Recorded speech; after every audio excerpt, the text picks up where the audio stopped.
Por que Deus permite o mal?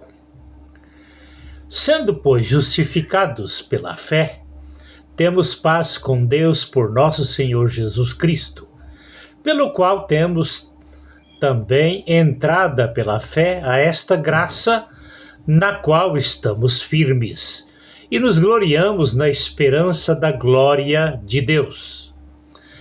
E não somente isto, mas também nos gloriamos nas tribulações, sabendo que a tribulação produz a paciência, e a paciência a experiência, e a experiência a esperança. E a esperança não traz confusão, porquanto o amor de Deus está derramado em nosso coração pelo Espírito Santo que nos foi dado.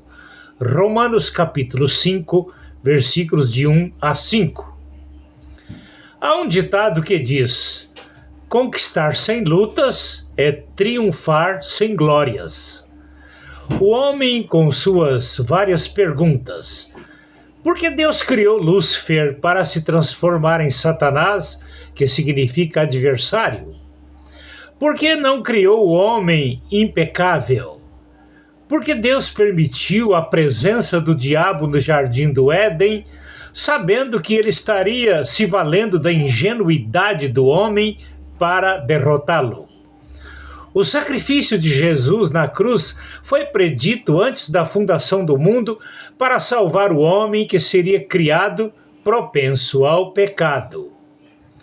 Deus, sabendo que o homem cairia em pecado, por que então o criou? Porque o justo sofre. O texto bíblico introdutório destas considerações nos dão respostas a estas indagações. Como saber se Deus é amor, misericordioso, perdoador e provedor, se o mal não nos atinge? Quando estamos em miséria e alguém nos acode, nós exclamamos: como fulano de tal é bondoso para conosco. Com isso, só descobrimos que alguém é bondoso quando caímos na miséria e somos socorridos. Isso nos faz lembrar do espinho na carne do apóstolo Paulo colocado por um mensageiro de Satanás. Paulo orou 3 vezes para que Deus o libertasse daquele mal, mas Deus não o libertou. A razão está em 2 Coríntios capítulo 12, versículo 9.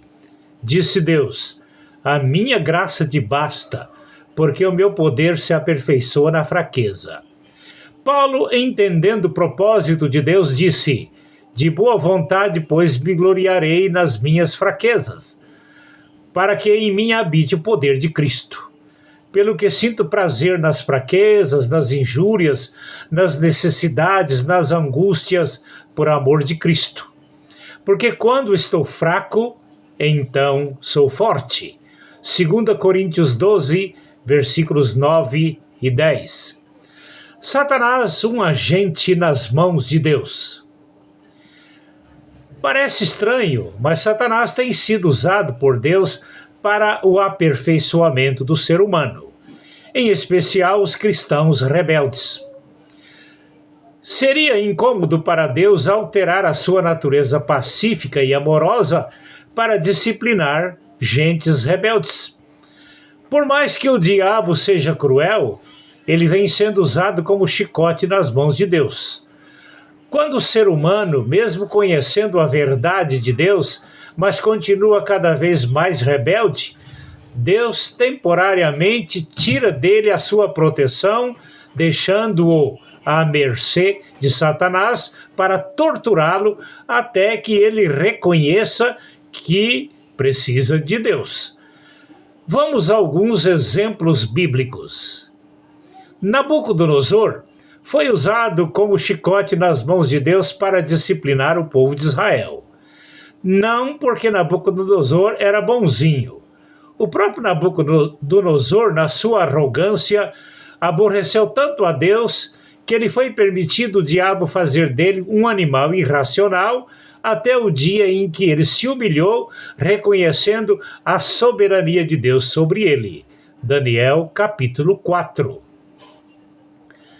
Deus permitiu a Satanás tirar as riquezas e a saúde de Jó para ele descobrir que, mesmo sendo hospitaleiro e temente a Deus, nos últimos capítulos de seu livro, Deus mostrou-lhe que faltava algo para corrigir em sua vida em relação à grandeza de Deus. Os 3 jovens hebreus foram submetidos à fornalha ardente para mostrar a grandeza e os cuidados de Deus sobre os que aborrecem a idolatria. Daniel capítulo 3. Daniel foi submetido à cova dos leões para mostrar aos inimigos que acusar e condenar servos inocentes de Deus é como acusar e condenar o próprio Deus. Daniel capítulo 6. Para curar a prepotência do apóstolo Pedro, Jesus permitiu Satanás ir andar com ele. Lucas 22, versículos 31 e 32. No teste, Satanás fez o apóstolo Pedro, num momento de covardia, negar Jesus 3 vezes, até reconhecer e chorar amargamente, descobrindo que de si mesmo não há forças para vencer as tentações e perseguições. Lucas 22, versículos 56 a 62. Paulo, descobrindo que havia na igreja em Corintos um jovem explorando sexualmente a sua madrasta, disse à igreja para deixar aquele jovem à mercê de Satanás para a devida correção. 1 Coríntios 5, versículos de 1 a 5. É bom lembrar que o diabo está à procura de vidas que não têm o temor de Deus para tentar destruí-las.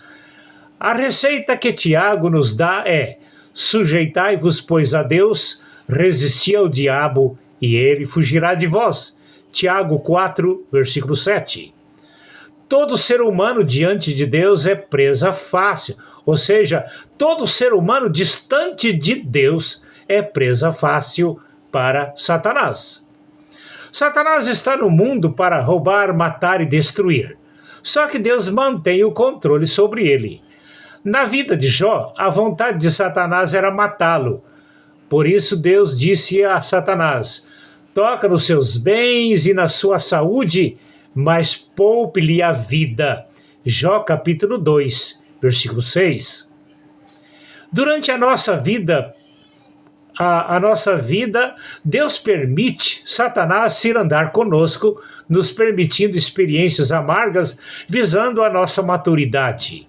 Quando adolescente, cortávamos madeiras dos altos penhascos e, para tirar as cascas grossas, rolavam-nas pelas montanhas abaixo em meio às pedras, ficando mais fáceis os manejos com elas.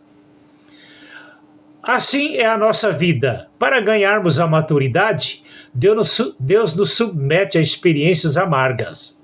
Quantas vezes passamos à beira dos vales da sombra da morte? Tudo permissão de Deus para estarmos mais preparados para a vida. Como a águia prepara seus filhotes para a vida? Na montagem de seus ninhos, ela coloca na base uma camada de espinhos e várias camadas fofas para o conforto de seus filhotes. À medida que seus filhotes vão crescendo, ela vai tirando as camadas até algumas pontas dos espinhos, deixá-los incomodados até saírem dos ninhos. Depois que saem dos ninhos, a águia mãe, ensinando a voar, solta o filhote dos altos penhascos, e antes deles chegarem ao solo, a mãe águia, com um voo rasante, ampara-o nas suas asas para não se esborracharem no chão. Esse exercício é repetido várias vezes até o filhote aprender a voar. Depois é ensinado pela mãe águia a caçar até encontrar a sua própria independência.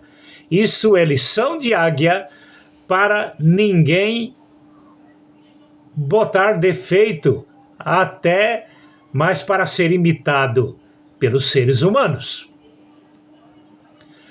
A tribulação produz a paciência.